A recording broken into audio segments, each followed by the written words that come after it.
ప్రార్థన అంటే ఏంటి? ఈ టాపిక్ చాలా చాలా ఇంపార్టెంట్. ఎందుకంటే చాలామంది ప్రార్థన అంటే నాకు తెలీదు, రాదు అని అంటున్నారు. చాలామంది పాస్టర్ గారు, అయ్యగారు నా కోసం ప్రార్థన చేయండి అని అడుగుతున్నారు.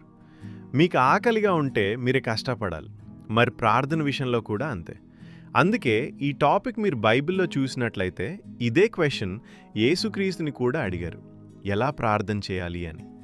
ప్రార్థన అంటే నీకు నీ తండ్రి అయిన దేవునికి మధ్య ఉన్న సంబంధం. ఒక చిన్న లాజిక్. మీ నాన్న లేదా మా నాన్న అనుకుందాం. నేను ఏడుస్తూ మా నాన్నని లేదా మీరు మీ నాన్నతో ఎలా అడుగుతారు? ఇది కావాలి, అది కావాలి అని.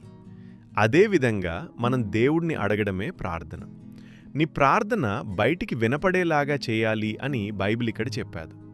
నువ్వు రహస్యంగా నీ గదిలో ఉండి తలుపు వేసుకుని ప్రార్థన చెయ్యి అని బైబిల్ చెప్తుంది.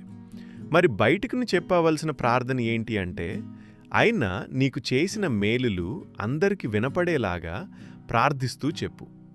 చెప్పుకుంటూ పోతే రోజులు సారిపోవు. కానీ మీరు ఆయన పిల్లలు అని ఎప్పుడైతే భావిస్తారో అప్పుడే మీరు మీ ప్రార్థనకు ప్రతిఫలం పొందుతారు. ప్రార్థన ప్రార్థనలాగే ఉండాలి.